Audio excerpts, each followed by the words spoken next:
Welcome to Endora English academy's online platform. This is Sabir Patel sir here. चला, आजच्या या लेक्चरमध्ये आपण बघणार पास्ट परफेक्ट टेन्सचं पॅसिव्ह वॉइस करायचं कसं. ठीक आहे, आता बघा पब्लिकला सगळ्यांनी इकडे लक्ष द्या फास्ट. तर आता पास्ट परफेक्ट टेन्सचा आपला हा पुढचा व्हिडिओ आहे. याच्यानंतर आपण बरेच असे व्हिडिओ पहिले बघितले. जर तुमचे simple past tense, past continuous tense, त्याच्यानंतर present continuous, present perfect, simple present tense, याचे जर व्हिडिओज तुम्हाला बघायचे असेल तर प्लेलिस्ट केलेली आहे. ते व्हिडिओज लवकरच बघा, जेणेकरून तुमचे 100% 2 मार्क क्लिअर होतील. आता बघा, तर आपण क्वेश्चन बघूया. Let's see. बघा आता, the teacher had check all the answer sheet. Girls boys, इसके अंदर क्या है? The teacher had check all the answer sheet. आता याच्यामध्ये जे ना, सर्वप्रथम तुम्हाला असे काही हे माहित पाहिजे, रूल्स माहित पाहिजे. While you are changing your sentence into active voice to passive voice, first of all what? म्हणजे active to passive चेंज करताना काय करणं आहे? पहिले सर्वप्रथम आपल्याला त्या सेंटेन्सची स्टार्टिंग ऑब्जेक्ट न करणं आहे. कशानं करणं आहे? ऑब्जेक्ट ना. ओके, ऑब्जेक्ट से स्टार्ट करेंगे, फिर ऑब्जेक्ट के बाद क्या करेंगे? गर्ल्स बॉयज टू बी के फॉर्म यूज करेंगे. आता इथं पास्ट परफेक्ट म्हटलं तिकडे कोणता वर्ब येणार आहे बघा बरं का. इथं टू हॅवचं रूप येणार, इथं हॅड. मग ऑब्जेक्ट सिंग्युलर असू द्या का प्लुरल असू द्या, इथं हॅड येणार. मग बघा, आपण सेंटेन्स थ्रू जाऊया. The teacher had check all the answer sheets. आता याच्यामध्ये द टीचर काय तुमचं बोला बरं का. द टीचर झालं सब्जेक्ट. ओके, हॅड काय झालं? हेल्पिंग वर्ब झालं. त्याच्यानंतर चेक काय झालं? V3 झालं, थर्ड फॉर्म ऑफ वर्ब. त्याच्यानंतर उरलेला भाग काय झाला? गर्ल्स बॉयज सांगा बरं का. Yes, very nice. This all your remaining sentence is what? Object. आता हा फॉर्मॅट आहे. आपल्याला ह्या दोघांमध्ये काय करायचं? सब्जेक्ट आणि ऑब्जेक्ट मध्ये जागा अल्टर चेंज करायची. म्हणजे याच्यात जर आपण चेक करायला गेलो तर सर्वप्रथम ऑब्जेक्ट न स्टार्ट करणार. तर तुम्ही मला सांगा, या सेंटेन्स मध्ये ऑब्जेक्ट काय? All the answer sheet. मग पहिले all the answer sheet write करा. Okay, let's see. All the answer sheet. Okay, girls boys, tell me this all the answer sheets. हा जो ऑब्जेक्ट आहे सिंग्युलर आहे का प्लुरल आहे? चलो पब्लिक कमेंट करा फास्ट. म्हणजे ऑल द आंसर शीट हे सिंगुलर है का प्लूरल है? Yes exactly. ये अगर आप लोगों का प्लूरल बनता है तो यहाँ पर क्या आएगा? म्हणजे इथं लक्षात ठेवा, सिंग्युलर राहिलं तरी हॅडच येणार आहे, प्लुरल राहिलं तरी तिथं हॅडच येणार. मग इथं हॅड लिहिल्यानंतर काय करणं आहे आपल्याला? परफेक्ट टेन्सचं वाक्य असल्यामुळं आपल्याला त्याच्यात ऍड करायचंय गर्ल्स बॉयज बिन. काय ऍड करायचंय? बिन. Had been. म्हणजे इथं आपला फॉर्म्युला झाला हॅड प्लस बिन. ओके, मग त्याच्यानंतर आपण पॅसिव्ह वॉइसची आयडेंटिटी काय आहे? आपण नेहमी हमेशा काय करतो? वर्बचं थर्ड फॉर्म राईट करतो. कितवा फॉर्म राईट करतो आपण? वर्बचं थर्ड फॉर्म. तर मला सांगा, आता ह्या सेंटेन्स मध्ये थर्ड फॉर्म काय? आता हॅडच्या नंतर काय लावणार? इथं तुम्ही हॅडच्या नंतर इथं ऍड करणार बिन. मग इथं बिन ऍड केल्यानंतर काय लावणार पुढे बोला बरं का. आता हॅडची वाक्य रचना आहे, इथं ऑलरेडी काय आहे? V3 दिलेला आहे. म्हणजे हॅड असो, हॅव असो, हॅज असो, शल हॅव असो, विल हॅव असो, all perfect tense carry the third form of verb, that is called as past participle. Okay, म्हणजे याच्यात आपला पास्ट पार्टिसिपल आहे. तर इथं काय येणार? हॅड बीन च्या नंतर येणार इथं चेक. काय पाहिजे? इथं चेक पाहिजे. तर इथं झालं. मग त्याच्यानंतर मला सांगा, वाक्यामध्ये O2 विचार बाबा. O2 सेकंड नंबरचा ऑब्जेक्ट बघा बरं का. आहे का सेकंड नंबरचा ऑब्जेक्ट? नाहीये. मग डायरेक्ट काय उरलं? द टीचर उरला. आता द टीचर, याच्यातला टीचर हा सब्जेक्ट आहे. द लावल्यामुळे हे काय झालं? सब्जेक्ट ऍट्रिब्यूट झालं. मग त्याला आपण काय करणार? बाय लिहून ऍड करणार. By the teacher. By the teacher. Got it all of you? म्हणजे कसा बदल करतोय आपण समजतोय का? म्हणजे बदल करत असताना आपण काय करतोय girls boys? Formula as it is change करतोय. बघा, V3 च्या नंतर इथं येणार बॉईज गर्ल्स. V3 च्या नंतर येणार O2. असेल तर लिहायचं, नसेल तर स्किप करा. O2 plus by subject. याला आपण बाय सब्जेक्ट म्हणा. आता बरेच जण म्हणणार सब्जेक्टचा बदल करून लिहायचा आहे. Yes, by plus subject. Pronoun change करू शकतात. ओके, प्रोनाउन चेंज करू शकतात. पब्लिक को समझ रहा है क्या? Object plus had been plus V3 plus O2 plus by subject. ह्याच फॉर्म्युलाला घेऊन काय करायचंय? आता बघा, इथं हॅड आहे. मला सांगा, ऑब्जेक्ट जर सिंग्युलर राहिलं तरी पण आपण तिथे हॅडच घेणार आहे, आणि ऑब्जेक्ट जरी आपलं प्लुरल राहिलं तरी आपण त्याच्या समोर काय घेणार आहे? हॅडच घेणार आहे. मीन्स अगर सिंगुलर भी रहा तो भी हेड यूज करेंगे, प्लूरल भी रहा तो भी हेड यूज करेंगे. Any doubt in it? Very nice. चलो let's see second number sentence. आता सेकंड नंबर सेंटेन्स काय आहे? Let's see the police had arrested the thief before sunrise. Comment करा की हा ऑब्जेक्ट काय याच्यातला. हे बघा, द पोलीस काय झाला? सब्जेक्ट. हॅड काय झाला? Helping verb. Arrested is your third form of verb. आणि उरलेला भाग काय गर्ल्स बॉयज तुमचा? The thief before sunrise. सांगा आता बघा, बिफोर, आफ्टर, वाईल, सम, म्हणजे हे जे वर्ड आहे इकडे राईट करतो मी. इकडे बघा कोणकोणते वर्ड म्हणलो मी, म्हणजे प्रिपोजिशन वाले word. Which word girls boys? Preposition वाले, म्हणजे ज्याच्यामध्ये ऑन असेल, ॲट असेल, व्हाईल असेल, बट असेल, ठीक आहे. त्याच्यानंतर WH वर्ड असतील, किंवा त्याच्यानंतर आफ्टर असेल, बिफोर असेल, आफ्टर, बिफोर, किंवा त्याच्यानंतर अजून काय असेल? ॲज वेल ॲज असेल, ॲज वेल ॲज, किंवा ॲज सून ॲज असेल, नो सूनर दॅन असेल. तर हे शब्द काय इंडिकेट करतात? त्याच्या पुढचा शब्द काय तुमचा? O2 आहे, O2. समज रे हो? म्हणजे हे शब्द आपल्याला ओळखायचे. आता या सेंटेन्स मध्ये जर पाहिलं, इकडे बघा, ये सेंटेन्स अगर देखे यहाँ पर क्या है गर्ल्स बॉयज? बिफोर आहे. तर बिफोर पासूनचा आपला काय झाला? हा O2 झाला. तर हा याला जर O2 मांडलं तर द थीफ काय होणार? Object number first. पण मला सांगा आता तुम्ही, जर द थीफला आपण O2 मानतोय, बिफोर सनराइज काय करतोय मी? Before sunrise. सनराइज माहिती आहे सगळ्यांना? सनराइज, सूर्य उदय, सूर्योदय. आता मला सांगा, इथं एक तर बिफोर सनराइज पहिले राईट करा किंवा द थीफ पहिले राईट करा, कारण ऑब्जेक्ट पहिले राईट करणे, बरोबर आहे का नाही? Object plus had been plus V3 plus by subject. Okay, so what is object in this? आता मी काय करतो याच्यातलं, लक्ष ठेवा, मी इथं फक्त द थीफ राईट करतो. आता बघा, द थीफ, चोर. मी इथं काय केलं? द थीफ राईट केलं, THIEF.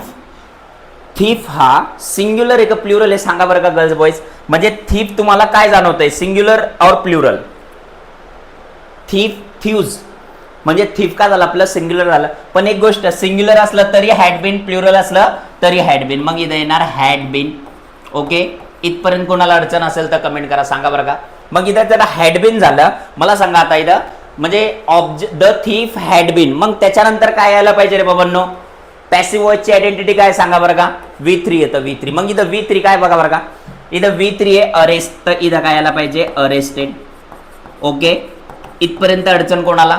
म्हणजे आपण हा फॉर्म्युलानुसारच सॉल्व्ह करतोय बघा. ऑब्जेक्ट राईट केलं पहिले, म्हणजे इथं काय आहे? सगळे याच्यावरनुसार. पहिले ऑब्जेक्ट राईट केलं, मग हॅड बीन राईट केलं, मग त्याच्यानंतर V3, मग O2. मग इथं परत मी एक वाक्य लिहितो, if it is given in sentence. If it is given in sentence, म्हणजे जर दिलेल्या वाक्यात असेल तरच लिहा, अथवा O2 लिहिण्याची गरज नाही. याला स्किप करा. काय करा? याला स्किप करा. लक्षात राहील मग सगळ्यांना. आता बघा, अरेस्टेड, मग अरेस्टेडच्या नंतर काय यायला पाहिजे गर्ल्स बॉयज? इथं बघा, बोला बरं का. बिफोर सनराइज यायला पाहिजे. काय यायला पाहिजे? Before sunrise. आता इथं बिफोर सनराइज झालं, मग त्याच्यानंतर शेवटचा रूल काय सांगतो? बाय लिहून काय लिहा? सब्जेक्ट लिहा. मग सब्जेक्ट काय? इथं द पोलीस आहे, मग द पोलीसचा चेंजेस काय होणार तिकडं? By the police. By the police. Got it all of you? समजतंय सगळ्यांना कसं चेंज करतोय आपण? Very nice. चला अजून थर्ड नंबरचा सेंटेन्स बघूया. They had completed the project on time. बघा इथं शब्द आला ऑन. मी काहीतरी सांगितलं होतं आत्ताच, म्हणजे जर आपल्याला प्रिपोजिशन दिसत असेल, ऑन, इन, ॲट, है ना, but, after, before, since, unless, है का नाही, असे जर शब्द दिसत आहे ना, ते डिवायडर आहे आपले. म्हणजे त्याच्यानंतर सुरू होणारा, स्टार्ट होणारा काय असेल? आपला O2 असेल. लक्षात राहील मग. आता बघा, they had completed the project on time. आता बाळांनो मला सांगा, दे काय झालं तुमचं? सब्जेक्ट. हॅड काय झाला? Helping verb. आणि कम्प्लिटेड काय झालं रे बाबांनो? Completed is your V3. मग त्याच्यानंतरचा पूर्ण भाग, उसके बाद का रिमेनिंग पार्ट क्या बन गया गर्ल्स बॉयज आप लोगों का? Yes, it become your object. But tell me which object? आपण याला काय म्हणलं समजण्यासाठी? Object number 1, object number 2. तर याच्यात ऑब्जेक्ट नंबर 1 कोणता आहे? ऑब्जेक्ट म्हणजे कर्म म्हणू आपण त्याला, ठीक आहे. तर सांगा बरं का, द प्रोजेक्ट ऑन टाइम. मग काय लिहिणार? द प्रोजेक्टला जर O1 मानलं तर ऑन टाइम काय बनेल? O2 बनेल. आणि जर ऑन टाइमला जर O2 मानलं तर द प्रोजेक्ट काय बनेल? O1 बनेल. मग इथं कशाने सुरुवात करायची आपल्याला? द प्रोजेक्टनं सुरुवात करू, ठीक आहे. द प्रोजेक्ट, मग सब्जेक्ट झाला, मग त्याच्यानंतर काय आला पाहिजे, ऑब्जेक्ट झाला, हॅड बीन राईट करायचं, म्हणजे हा जो हॅड आहे तो कॉपी होणार जशाच तसा, हॅड बीन. मग हॅड बीन लिहिल्यानंतर सांगा बरं का गर्ल्स बॉयज काय येणार. आता इथं मी हॅड बीन राईट केला, हॅड बीनच्या नंतर काय येणार, V3. काय मग V3 सेंटेंस मध्ये, यस कंप्लीटेड, तो यहाँ पर आ जाएगा कंप्लीटेड. ठीक है, अभी कंप्लीटेड राइट करने के बाद फॉर्मूला क्या बताता है, V3 होने के बाद इसमें O2 पहचानो, O2 है क्या सेंटेंस में, यस ऑन, ऑन का इंडिकेट कर दो, ऑन क्या दिखा रहा है, O2 दिखा रहा है, ऑब्जेक्ट नंबर सेकंड, तो ऑन टाइम आप लोगों का बन जाएगा O2, तो ये आ जाएगा V3 के बाद on time. Okay, after on time girls boys tell me what is they subject आहे, इकडे जाऊन तो काय होणार आहे, बाय लिहून आपण चेंज करणार आहे. तर सांगा बरं का देचा बदल काय होणार, यस दे का चेंजेस हो जाएगा बाय देन. समजतं याच्यात काय अडचण, म्हणजे डाऊट क्लिअर होत आहे का. आता बघा एक घेऊन टाकू आपण इथं, she had written a beautiful poem. चला सांगा याच्यात ऑब्जेक्ट काय सांगा बरं का, कसं ओळखणार ऑब्जेक्ट, वर्कच्या नंतरचं रिटन आहे, रिटनच्या नंतरचं पूर्ण पार्ट काय आपला ऑब्जेक्ट आहे. मग पहिले ऑब्जेक्ट राईट करा, काय ऑब्जेक्ट, अ ब्युटिफुल पोयम, अ ब्युटिफुल पोयम. त्याच्यानंतर काय येणार, आता हे ऑब्जेक्ट झालं, ऑब्जेक्टच्या नंतर काय येतं, हॅड बीन. बघा बरं का हॅड बीन, इथं हॅड आहे पण बीन ऍड करतोय आपण तिथं. ओके, मग इथं होणार हॅड बीन. ओके, आता गर्ल्स बॉयज इथं मी काय केलं, हॅड बीन राईट केलं. आता त्याच्यानंतर काय येणार सांगा बरं का, look at the formula, formula बघा बरं का, हॅड बीनच्या नंतर काय येणार, इकडे बघा फॉर्म्युला, जर इथं फॉर्म्युला चेक केला तर हॅड बीनच्या नंतर काय आहे, V3 आहे, V3. ओके, मग V3 काय इथं, what is V3 in the sentence, return आहे, return. Look at this sentence, return. मग रिटर्नचं V3, आपल्याला पण V3 पाहिजे, मग रिटर्नला काय येणार इथं, ॲज इट इज रिटर्न येणार, WRITTEN रिटर्न. ठीक आहे, मग रिटर्न लिहिल्यानंतर O2 आहे का रे बाबांनो, चलो बताओ, चलो O2 आहे का,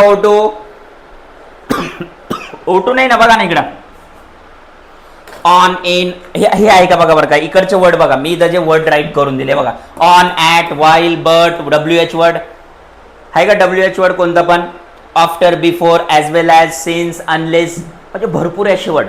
तर यापैकी असे मोजके वर्ड बघा, तर आहे का यापैकी एक वर्ड बघा बरं का इथं, यापैकी कोणताच वर्ड दिसत नाही. मग इथं डायरेक्ट काय करणार आपण, सब्जेक्टचा चेंज करणार, शीचा बदल काय होणार तिकडं, बाय काय होणार, बाय हर होईल.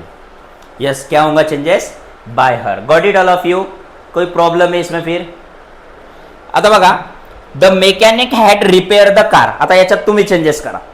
आता बघा इथं द मेकॅनिक काय झालं तुमचं सब्जेक्ट, हॅड तुमचा हेल्पिंग वर्ब, रिपेअर तुमचा third form of verb, the car तुमचा काय झालं ऑब्जेक्ट झाला. मग आपला रूल काय सांगतो, पहिले वाक्याची सुरुवात ऑब्जेक्ट न करावी. मग इथं मी द कार लिहून घेतो, ठीक आहे. मग त्याच्यानंतर काय करा, हॅड बीन राईट करा. मग हॅड बीन राईट करतो मी इथं. मग हॅड बीनच्या नंतर बघा इथं बिन हॅड गेला, मग बिन राईट केलं. मग त्याच्यानंतर फॉर्म्युला काय म्हणतो, थर्ड फॉर्म ऑफ वर्ब. काय इथं वर्ब रिपेअर्ड आहे, रिपेअर्डचा थर्ड फॉर्म ऑफ वर्ब तोच येणार जशाच तसा, रिपेअर्ड. ठीक आहे. मग त्याच्यानंतर मला सांगा O2 आहे का बाबांनो वाक्यामध्ये, O2 दिसतंय का, O2 ओळखण्यासाठी प्रिपोजिशन ओळखा. प्रिपोजिशन दिसतंय का त्याच्यात, यस दिसत नाहीये, म्हणून आपण काय करणार माहितीये का, डायरेक्ट द मेकॅनिकचं काय करणार तिकडं, by the mechanic, by the mechanic. Got it all of you. म्हणजे आपण सेंटेन्स कसे चेंज करतोय हे तुम्हाला समजतंय का, फॉर्म्युला सब कुछ इसके अंदर छुपा है आप लोगों के. Okay, everything is hide in this formula, so learn this very carefully and solve the all sentence active to passive voice. आता बघा ऍक्टिव्ह टू पॅसिव्ह वॉइस साठी तुम्हाला एक होमवर्क देतो मी. आता हे तर सेंटेन्स पाहिले आपण, आहे का नाही. होमवर्क आहे तुम्हाला, हे जे सेंटेन्स दिसत आहे का नाही 6, 7, 8, 9 आपण 1 to 5 बघितले. त्याच्यानंतर पुढचे तुम्हाला हे सेंटेन्स सॉल्व करायचे, याचे आन्सर्स कमेंट करून तुम्ही सांगू शकता. ठीक आहे.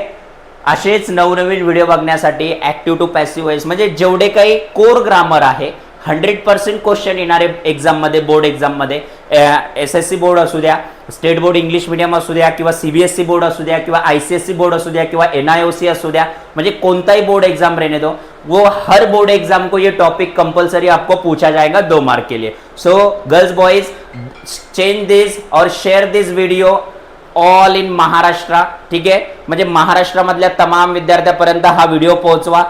या व्हिडिओला लाईक करा, शेअर करा, सबस्क्राईब करा आणि लवकरात लवकर आपल्या या चॅनलला जॉईन व्हा, जेणेकरून तुमचे ग्रामरचे सगळे कन्सेप्ट क्लियर होतील. ठीक है, आज तक के हम यहीं पर रुकते हैं. Remaining part will be seen in next lecture. Thank you so much.